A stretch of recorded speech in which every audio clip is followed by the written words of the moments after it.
Apakah Putin akan membawa Rusia menjadi Soviet baru dengan mengambil seluruh negara pecahan Soviet? Sebelum melanjutkan jawaban tersebut, sangat disarankan sahabat mensubscribe channel Bosman Official satu lagi untuk memahami sejarah Soviet berdiri dan bubarnya Soviet karena akan dijelaskan detail di sana. Baik, kita kembali ke akar pertanyaan. Apakah Putin akan membawa Rusia menjadi Soviet baru? Jawabannya, kita ilustrasikan pemahaman apa isi kepala Putin terlebih dahulu dari jalan sejarah selama 22 tahun dia memimpin Rusia, juga menjelaskan perjalanan karirnya sebelum menjadi orang nomor satu di Rusia. Kita awali dengan mundur sedikit sebelum terpilihnya Putin menjadi orang nomor satu di Rusia. Pada 26 Maret 1997, Presiden Boris Yeltsin melantik Putin menjadi Ketua Deputi Staf Presidensial, sebuah jabatan yang ia pegang sampai Mei 1998, dan Kepala Direktorat Kendali Utama Departemen Manajemen Properti Presidensial sampai Juni 1998. Pendahulunya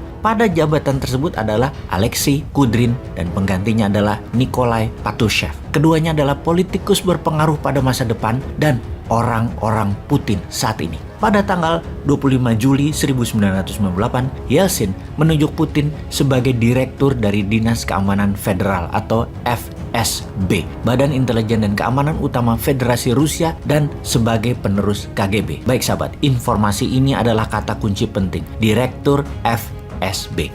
Pada 9 Agustus 1999, Vladimir Putin dilantik menjadi salah satu dari 3 deputi Perdana Menteri dan menjadi pelaksana jabatan Perdana Menteri Pemerintah Federasi Rusia oleh Presiden Yeltsin. Kita berhenti sebentar di sini karena ada yang janggal. Presiden Boris Yeltsin melantik Putin sebagai pelaksana jabatan Perdana Menteri. Ada apa dengan Yeltsin ini? Ada peristiwa apa sesungguhnya? Pada tanggal 4 September 1999, sebuah bom meledak di kota Buinas. Kemudian pada 9 September bom meledak lagi di Moskow. Putin langsung menangani peristiwa serial pemboman tersebut yang dituduhkan ke kelompok pemberontakan Chechnya. Jadi ada 2 cerita di sini kemudian.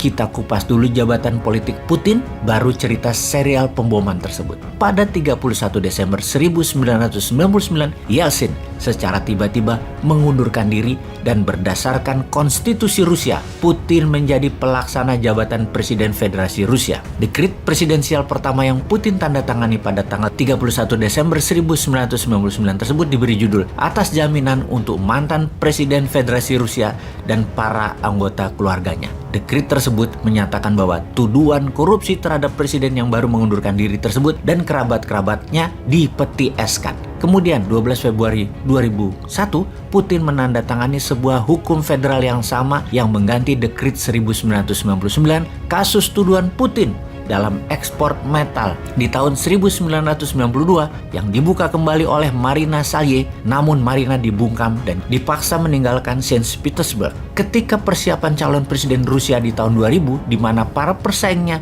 sudah bersiap untuk pemilihan pada Juni tahun 2000, pengunduran diri Yeltsin membuat pemilihan presiden dipercepat, jadi diadakan pada tanggal 26 Maret tahun 2000. Putin memenangkan putaran pertama dengan 53% suara. Selanjutnya, sejarah hingga saat ini. Telah 22 tahun Putin berkuasa dan dia merancang terus sampai tahun 2036. Sekarang kita menjelaskan tentang pemboman apartemen dan serial bom dari tanggal 4 sampai 16 September 1999. Tertuduhlah Ibnu Al-Khattab dan Abu Omar Al-Saif, pemimpin pemberontakan militan Chechnya yang sudah dieksekusi mati di tempat penyergapan yang dipimpin Putin. Yang menarik adalah banyak temuan bahwa alat-alat yang dipakai untuk ngebom semua barang-barang organik tentara Rusia, sehingga arah dugaan terbesar adalah yang meletakkan Dinas Keamanan FSB. Bahkan keganjilannya berikutnya adalah pejabat DPR Rusia, Duma, menyatakan akan ada bom di kota Volgodon yang ternyata beberapa hari kemudian kejadian beneran. Terlalu tepat informasinya yang dilakukan oleh orang nomor 1 Duma yang merupakan kamrat sobatnya Putin tersebut. 3 hari kemudian keluar pengumuman resmi pemerintah Rusia yang dituduhkannya militan Chechnya pemboman tersebut, namun dibantah oleh Presiden Chechnya kala itu, Aslan Maskadov. Ketika banyak keanehan dalam alat-alat yang ditemukan di lapangan di sekitar apartemen Ryazan pada tanggal 22 September tersebut, maka pada tanggal 23 September Putin memerintahkan membom Grozny, kota di Chechnya yang kemudian menjadikan perang kedua di Chechnya antara Rusia dengan militan Chechnya. Pengamat intelijen menyimpulkan Putin memang menarget gerakan membelakan pemberontakan Chechnya, dicarikan alasan untuk memberangus dengan sebuah cerita bom, dan dengan strategi yang sama dia mendapat perhatian masyarakat sebagai war hero dan mendapat simpati Yeltsin, presiden Rusia kala itu.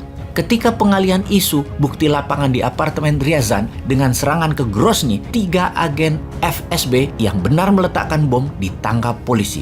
Kemudian tokoh yang melakukan penyidikan yang mencurigai bahwa FSB lah yang melakukan orkestra bom ini yang menjadikan Putin ketampuk kekuasaan, yaitu 2 pejabat penyidik Yushchenko dan Yuri Sekoshikin, terbunuh. Kemudian agen FSB yang membuka rahasia ini, Alexander Litvinenko, meninggal diracun di London. Singkat cerita, peristiwa pemboman berseri ini menimbulkan ketakutan di Rusia, tertuduh secara resmi oleh pemerintah Rusia adalah pemberontak Chechnya. Bagi beberapa sejarawan, yang mengatur sebenarnya adalah FSB yang membawa Putin menjadi presiden. Beberapa pengamat tidak setuju dengan informasi dan teori ini, masih melakukan penyelidikan hingga saat ini mereka itu semua. Apapun itu sahabat, Putin adalah manusia yang pandai mengambil momentum, sangat pintar, terprogram, seorang patriotis nasionalis yang saat ini negaranya dipimpinnya melawan agresi militer NATO dengan mengambil buffer country Rusia, yaitu Ukraina. Jadi kembali, apakah Rusia akan menjadi Soviet baru?